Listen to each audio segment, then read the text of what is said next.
প্রিয় দেশবাসী, আসসালামু আলাইকুম রহমতুল্লাহি ওয়া বারাকাতুহু। আজ 12ই মার্চ আমাদের জাতীয় সংসদের মাধ্যমে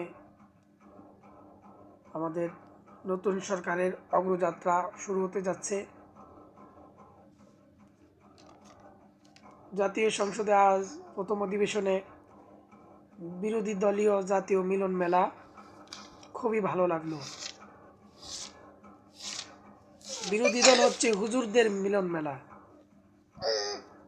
এবারের বিরোধী দল হচ্ছে টুপি আর হুজুর, পাঞ্জাবি। খুবই সুন্দর দৃশ্য বিরোধী দলের। শীতল হওয়ার মতো জাতীয় সংসদ, যা আমরা দেখে আনন্দিত হই।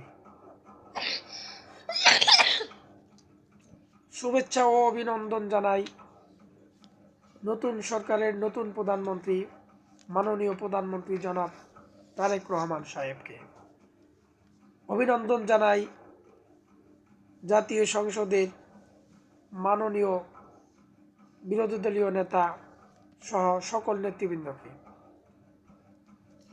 আমরা আজকের এই জাতীয় অধিবেশনের মাধ্যমে মাননীয় প্রধানমন্ত্রী জনাব তারেক রহমান সাহেবের নিকট আমরা আশাবাদ ব্যক্ত করি যে এই নতুন সরকারের মাধ্যমে, নতুন সংসদের মাধ্যমে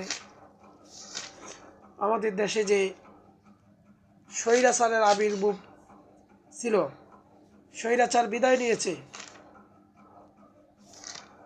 এই নতুন সরকারের মাধ্যমে, নতুন সংসদের মাধ্যমে আমাদের স্বপ্ন, নতুন করে দেশকে গড়তে হবে। চাঁদাবাজ মুক্ত বাংলাদেশ, নারী ধর্ষণ মুক্ত বাংলাদেশ, ভারতের আধিপত্যবাদ বিরোধী বাংলাদেশ, ভারতের দালাল মুক্ত বাংলাদেশ চাই আমরা।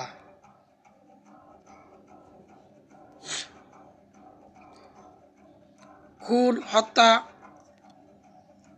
ধর্ষণ, সন্ত্রাসী, চাঁদাবাজি, রাহাজানি মুক্ত বাংলাদেশ চাই। স্বৈরাচার হাসিনা হাজার হাজার শহীদের রক্তের বিনিময়ে অর্জিত নতুন বাংলাদেশ আমাদের আগামী দিনের স্বপ্নের বাংলাদেশ। স্বৈরাচার হাসিনা বিদায় নিয়েছেন, অসংখ্য লোককে শহীদ করার বিনিময়ে বিদায় নিয়েছেন। আমাদের জুলাই চেতনা আমরা মুছে ফেলতে দেব না। মাননীয় প্রধানমন্ত্রী তারেক রহমানের নিকট আমাদের আকুল আবেদন, জুলাই সনদ বাস্তবায়ন করতেই হবে। 20 কোটি মানুষের প্রত্যাশা, আপনারা জুলাই সনদকে বাস্তবায়ন করার মাধ্যমে আরেকটি নতুন বাংলাদেশ এবং শোষণ, স্বৈরাচার মুক্ত বাংলাদেশকে উপহার দেবেন। গণতন্ত্রকে পুনর্চর্চা করার সুযোগ করে দিবেন। মানুষের বাক স্বাধীনতাকে নষ্ট করবেন না। মাননীয় প্রধানমন্ত্রী জনাব তারেক রহমানের কাছে আমরা আশাবাদ ব্যক্ত করছি, আপনার নেতৃত্বের মাধ্যমে আপনি একটি সুখী, সমৃদ্ধশালী, উন্নত বাংলাদেশে রূপান্তরিত করবেন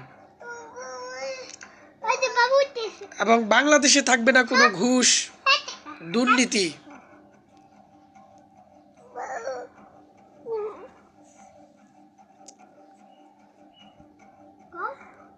বাংলাদেশ হবে একটি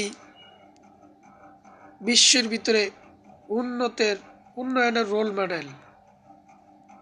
বাংলাদেশ থেকে আমাদের বহির্বিশ্বে অনেক কিছু শিক্ষা গ্রহণ করবে।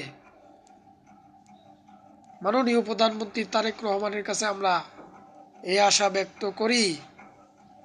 বিদায় নিচ্ছি। আপনার নেতৃত্বের মাধ্যমে সুন্দর বাংলাদেশ গড়ে উঠুক। ধন্যবাদ। এবং বিরোধী দলীয় নেতাদের কাছে জাতীয় সংসদের বিরোধী দলের কাছে আমাদের প্রত্যাশা, আপনাদের বলিষ্ঠ কণ্ঠ, আপনাদের অন্যায়ের বিরুদ্ধে তীব্র প্রতিবাদের মাধ্যমে গড়ে তুলুন জাতীয় সংসদকে এবং চাঁদাবাজ, সন্ত্রাসী, দুর্নীতি, রাজধানী মুক্ত বাংলাদেশ গড়ার জন্য আপনারা অগ্রণী ভূমিকা পালন করুন। বিরোধী দলের কাছে এ আশাবাদ ব্যক্ত করি বিদায় নিচ্ছি। আসসালামু আলাইকুম রহমতুল্লাহ।